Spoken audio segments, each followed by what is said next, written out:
Olá, sejam bem-vindos e bem-vindas ao meu canal Eras. Eu me chamo Mariana Cavalcante e no vídeo de hoje eu vou fazer o último vídeo da série da Saga de Troia. Eu já fiz vídeos falando sobre o julgamento de Paris, sobre a Guerra de Troia e hoje eu vou falar sobre a Odisseia. Em todos os meus vídeos eu tenho trazido as interpretações de Joseph Campbell sobre esse mito. Joseph Campbell foi um mitólogo norte-americano que estudou diversas mitologias ao redor do mundo. Ele escreveu o livro O Homem de Mil Faces, onde ele tenta provar que em todos os mitos, no mundo inteiro, tem a mesma estrutura. E aí ele chama de monomito. O livro que eu me baseei para trazer essas interpretações de Joseph Campbell é um outro livro chamado Deusas, Mistério do Divino Feminino, que eu recomendo fortemente a leitura. E eu espero conseguir transmitir as ideias dele, porque eu acho muito interessante. E isso não significa que as ideias dele são as únicas válidas, não significa que ele está certo, mas eu acho interessante conhecer sobre esse assunto. E uma informação interessante que eu gostaria de trazer para esse vídeo é que na época que foi escrito a Ilíada e a Odisseia, que foi mais ou menos 800 anos antes de Cristo, muito possível que nesse momento a Grécia ela consumia muito as ideias do Egito. A Grécia ela tinha um profundo respeito pelo o Egito Antigo e no Egito Antigo supostamente existia um sábio mais ou menos 1000, 2000 anos antes de Homero, e esse sábio trouxe os conceitos do hermetismo. Nós conhecemos esses conceitos através do livro Kybalion, que segundo a professora Lucilena, é muito possível que essas ideias foram guardadas às 7 chaves durante a época medieval. Havia um perigo muito grande para as pessoas que guardavam esses livros, esses conhecimentos, mas é bem possível que na época da Grécia, esses conceitos, eles eram difundidos e eram aceitos. E o que seria o hermetismo, né? O hermetismo, ele defende que as 7 leis universais, que se você cumprir com essas leis, você pode conquistar qualquer coisa nessa vida. E eu vou trazer 2 leis para esse canal, para esse vídeo agora. A primeira é a lei da polaridade. Essa ideia defende de que no universo existe os opostos de cada coisa. Branco, preto, alto, baixo, gordo, magro, bom, ruim, verdade, não verdade, bem, mal, vida, morte, feminino e masculino. Na religião cristã, por exemplo, eles passam esse conceito para nós através do mito do Adão e Eva. Quando Adão e Eva comem o fruto do conhecimento do bem e do mal, eles começam a se perceber diferentes, homem e mulher. Eles se percebem diferentes de Deus, que é Deus e humano, e eles percebem que se Deus é o bem, então existe o mal. E Deus, então, os expulsa do paraíso para que eles venham para o tempo e o espaço para aprender a unificar essas energias. No hermetismo, esse conceito explicava mais ou menos isso. E a segunda lei que eu gostaria de trazer é a lei do gênero, que fala que tudo, exatamente tudo que nós temos aqui, ele tem o princípio feminino e masculino dentro de si. Isso significa que eu, como mulher, eu tenho o princípio feminino e masculino dentro de mim, um homem também, um animal, uma pedra, uma planta, uma ideia. Então, algo para nascer, ele precisa ter esses 2 princípios. E a gente precisa aprender a equilibrá-los, harmonizá-los, para poder, então, voltar ao todo. E também para poder manifestar as ideias aqui nesse plano físico. E por que eu trago esses conceitos antes de começar a falar sobre a Odisseia? Como eu falei nos meus últimos vídeos, o Joseph Campbell defende a ideia de que na escolha de Paris, quando Paris foi obrigado por Zeus a escolher entre as 3 deusas, Atena, Afrodite e Hera, qual seria a mais bela, ele escolhe a Afrodite, que lhe prometeu a Helena de Troia. E essa escolha de Paris não era como um juiz de concurso de beleza, mas ele estava escolhendo a carreira dele, aquilo que ele queria aprender nessa vida. E a escolha por Helena era então para aprender a se relacionar com a energia feminina e masculina de forma equilibrada. É esse tema que vai perdurar no julgamento de Paris, na Guerra de Troia e, por fim, na Odisseia. As 3 deusas, elas vão aparecer nas 3 fases. Teve o julgamento de Paris, onde elas se reduzem para ficar sob o julgamento de um homem. Na Guerra de Troia, as 3 deusas estão a serviço da força masculina, da energia masculina que está exacerbada.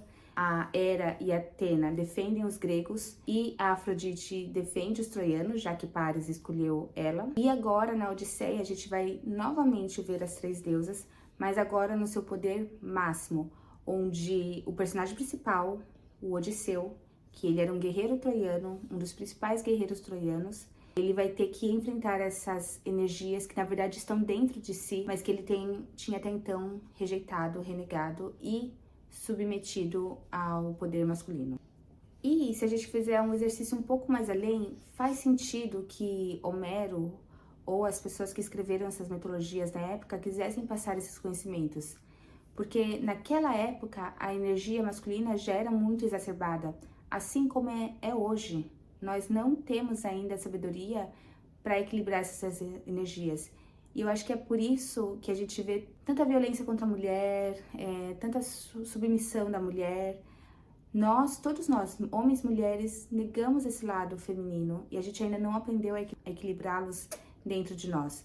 É um ensinamento que a gente precisa ter. E é engraçado, eu não assisti ainda o filme da Odisseia, do Christopher Nolan, mas muitas das críticas que eu vi foi justamente que ele não soube caracterizar as mulheres no seu filme, sendo que é justamente a energia feminina que lança e desafia o guerreiro Odisseu. Então vamos falar aqui sobre a história da Odisseia.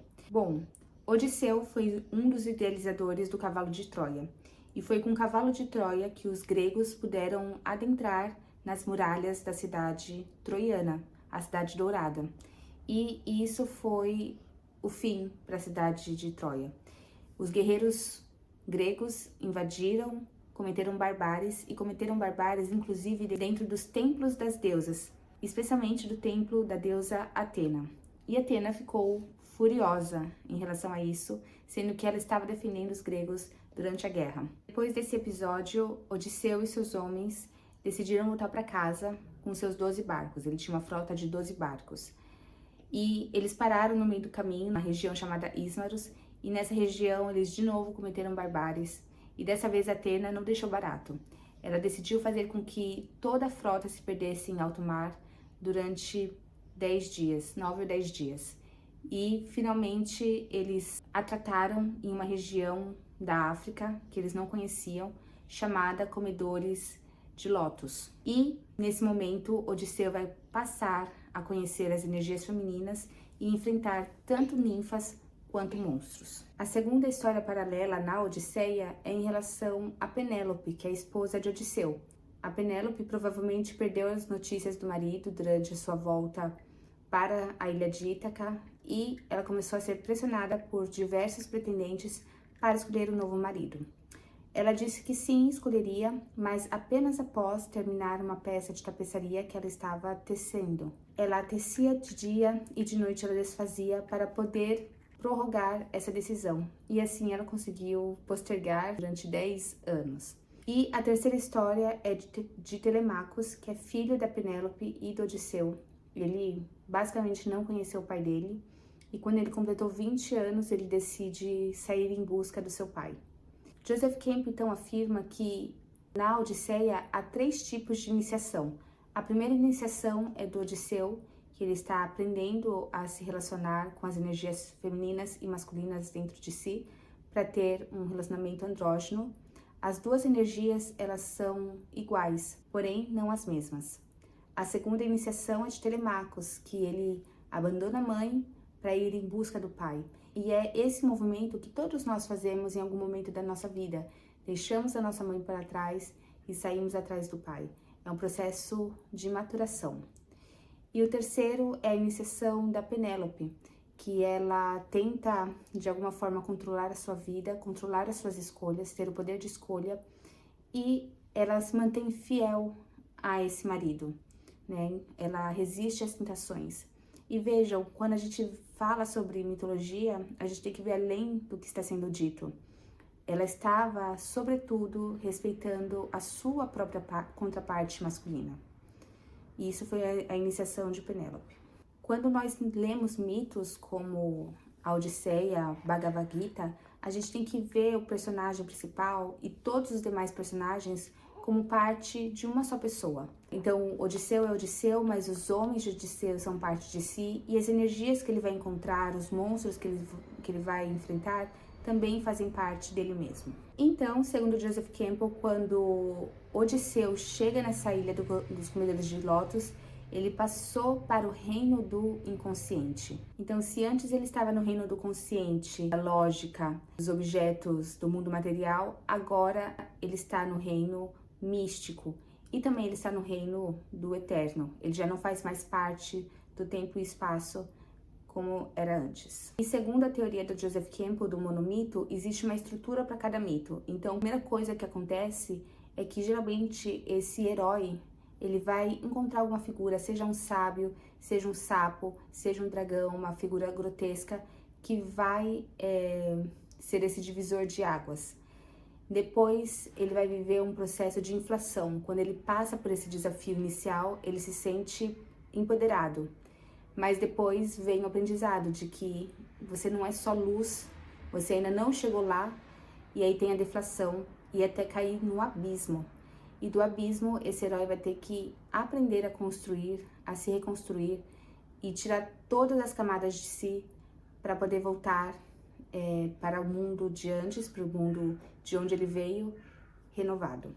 E vai ser justamente isso que vai acontecer com o Odisseu durante essa saga. Então, qual que é o primeiro desafio de Odisseu? Passar pelo Ciclope, pelo monstro de um só olho. Odisseu e seus homens entram na caverna em busca de comida e Polifemo acaba descobrindo, esse Ciclope chamado Polifemo acaba descobrindo e os prende na caverna.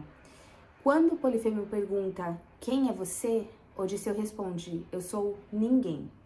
E é a primeira descaracterização do seu ego durante essa saga, eu sou ninguém. E aí, Odisseu, sempre engenhoso, cega esse Polifemo, escapa ele e seus homens debaixo de um carneiro e conseguem sobreviver. Joseph Campbell fala que o carneiro, ele simboliza para o Egito Antigo o rei Amun-Ra, que é o rei do sol. Então é como se agora Odisseu se visse como um agente solar, numa jornada solar, em busca do seu sol, em busca do seu eu. Só que aí vem a inflação, ele se sente o máximo, ele se gaba para Polifemo, falando que quem o derrotou foi o Odisseu. E aí ele escapa para uma outra ilha, que é a ilha do Deus dos Ventos, que ficou muito interessado pela forma como Odisseu e seus homens escaparam do Ciclope, e ele decide dar um presente, que é um saco de couro enrolado com um cordão de prata, que lá dentro continha vento, que os ajudaria a voltar para a ilha deles. No entanto, durante a viagem de barco, Odisseu dorme e seus homens gananciosos, querendo saber o que tinha dentro do saco, abrem, o vento escapa e eles perdem a oportunidade de voltar para casa.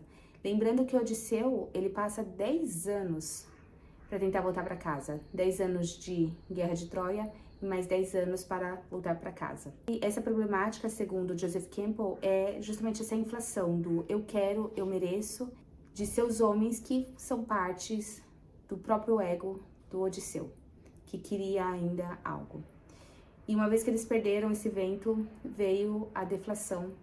Eles vão parar numa outra ilha, que é a Ilha dos Canibais, e nessa ilha os canibais simplesmente quase acabam com Odisseu e seus homens. Muitos morreram, sobrando dos 12 barcos apenas um, que é o de Odisseu, e ele e os homens que restaram seguem para uma outra ilha, que é a ilha, ou para a terra de Circe, que é uma ninfa.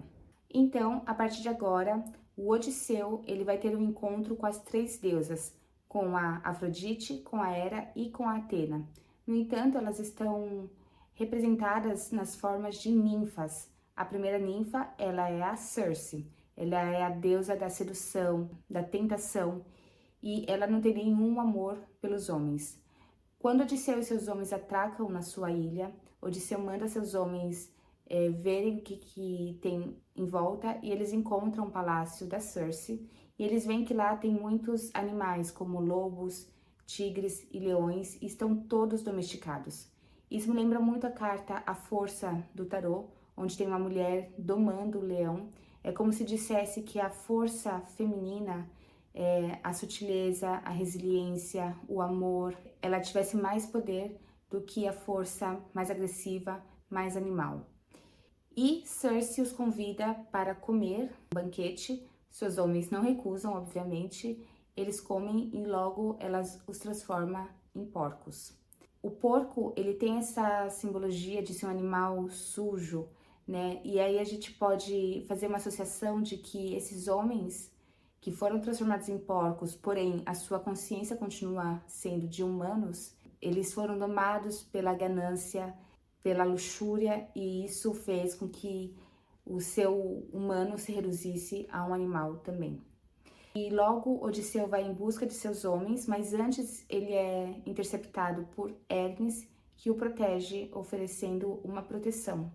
Quando Odisseu encontra Cersei, ele a desafia com a sua força física, e a Cersei sabe que não pode contra ele, porque ele está protegido por Hermes, e Odisseu sabe que pela primeira vez ele encontrou uma energia feminina que agora está de igual para igual, porque ele está protegido. E agora então eles negociam, os seus homens voltam à forma humana, mais belos e mais sábios. Talvez essa tentação tenha os ensinado algo, e a Cersei agora está disposta a ajudar Odisseu em sua volta para casa. E a primeira iniciação que ela o induz é de fazê-lo ir até o submundo, o reino de Hades, onde ele encontra Tiresias.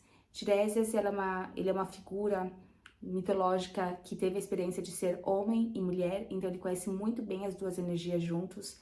E de novo, as duas energias, né, feminino e masculino. E Tiresias mostra o que ele deve fazer ou o que ele não deve fazer na sua volta para casa.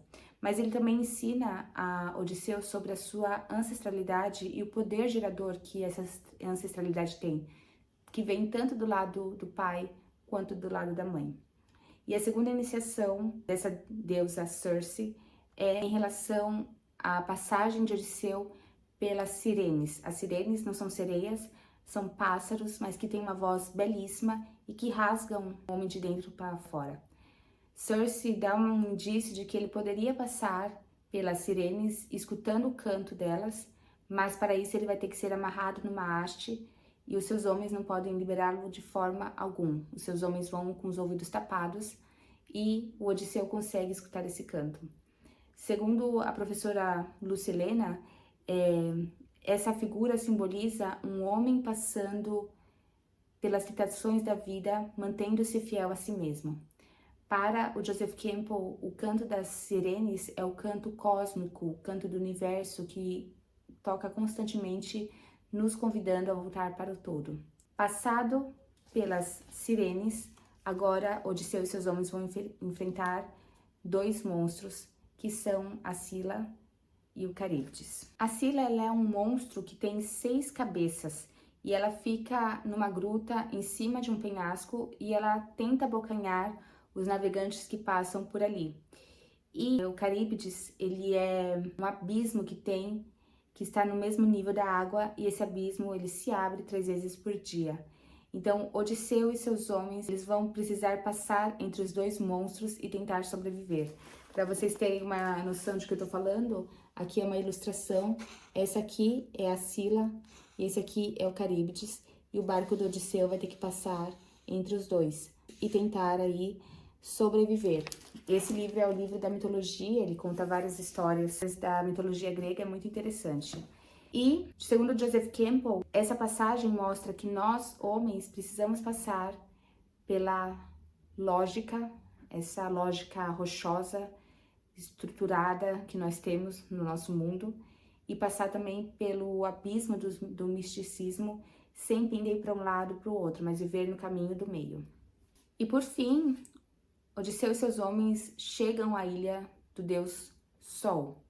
E Tiresias havia orientado Odisseu a não comer nenhuma comida, nenhum animal sagrado que estava nessa ilha, porque senão os deuses iam se rebelar contra eles, não importasse a fome que eles tivessem.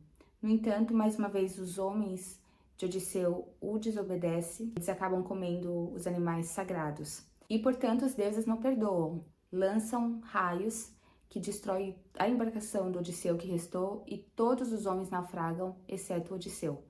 Segundo Joseph Campbell, essa passagem fala que quando nós estamos diante de um Deus, do Deus Sol, a gente não precisa de mais nada.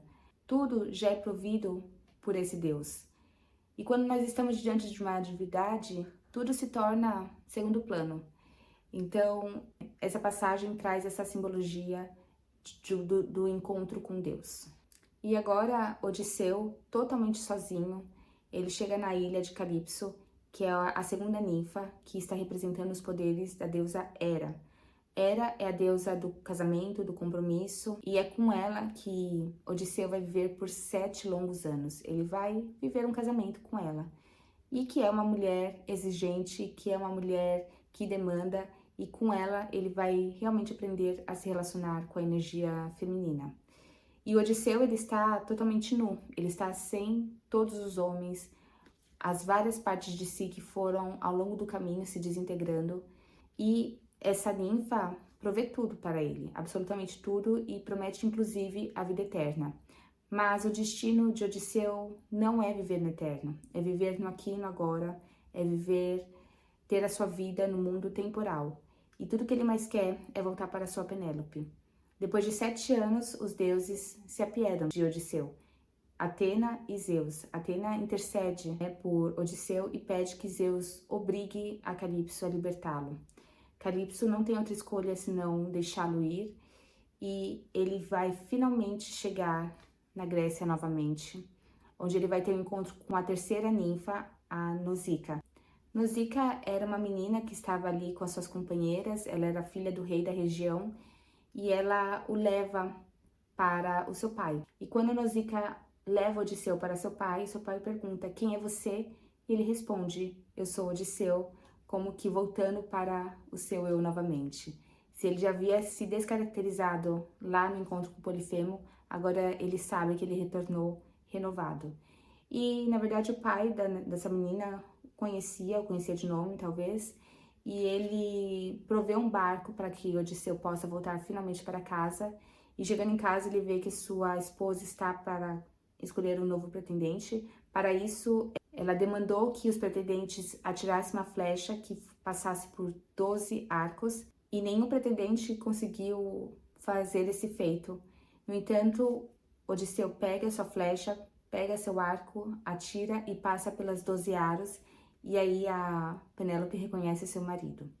E o Odisseu então passa a enviar flechadas para cada um dos pretendentes, matando-os. E assim termina a saga do Odisseu. É uma história realmente incrível, e é uma história que faz muito bem para nossa imaginação, né? É uma saga épica. Mas eu acho também que essa saga é muito interessante para nós, mulheres e homens, lermos e entendermos um pouco mais da energia feminina e buscar dessa forma fazer as pazes com elas para termos aí uma vida mais plena. Essa é uma história extremamente interessante. Eu vou trazer algumas simbologias que Joseph Campbell fala que eu acho muito interessante para esse canal. E uma é o fato de aparecer algumas vezes o número 12, né? São 12 frotas, 12 arcos. O deus do vento tinha 12 filhas e 12 filhos, e segundo Joseph Campbell, toda vez que a gente vê o número 12, a gente sabe que tem uma situação mitológica ocorrendo ali. No círculo do zodíaco existem 12 casas para 12 signos que falam da essência dos humanos, são coisas importantes para todo e qualquer humano. Então, por isso que aparece esse 12. Outra questão, Joseph Campbell fala que Odisseu simboliza o Sol e a Penélope simboliza a Lua. E quando o Sol e Lua se encontram em um ponto específico do círculo zodiacal, durante o equinócio de primavera, eles vão levar 20 anos para voltar a se encontrar no mesmo ponto. E 20 anos foi o tempo que Odisseu e Penélope ficaram separados. E o Sol e a Lua, ele também tem um significado muito específico, muito peculiar para essa história, porque Odisseu representa o Sol, a Penélope representa a Lua que nasce e morre mensalmente. Ela nasce, morre e ressurge, e ela simboliza a vida no aqui e no agora, no tempo temporal. E o Sol, ele é essa energia, esse reino da vida eterna. Então, são dois em um. Nós precisamos aprender a viver a vida eterna no aqui e no agora. E é também um dos simbolismos desse mito. Uma outra curiosidade é a tecelagem. A tecelagem, ela aparece em muitas mitologias.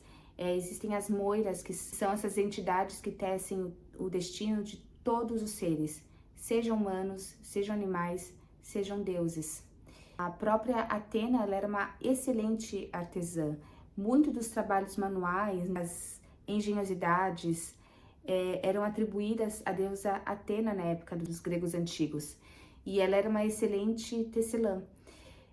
E agora nós temos também a figura da própria Penélope, que tece e desfaz, fazendo mais ou menos movimento lunar. E por fim, isso é um dos pontos que eu achei mais interessantes do Joseph Campbell. Ele fala que das três deusas, Afrodite é a deusa universal, é a deusa total. E ela poderia facilmente ter feito tanto o papel da Atena quanto o papel de Hera. E por quê? Porque Afrodite, ela está ligada ao deus Eros. Em muitas mitologias, Eros aparece como filho da Afrodite. Mas no Simpósio de Platão, ele fala que Eros é um dos deuses primordiais. Caos é um deus primordial. A Gaia é um deus primordial. E Eros é um deus primordial que simboliza o amor universal. Então, se a Afrodite está ligada a Eros, ela é essa deusa que nos leva a escolher a nossa energia vital. É ela que nos move.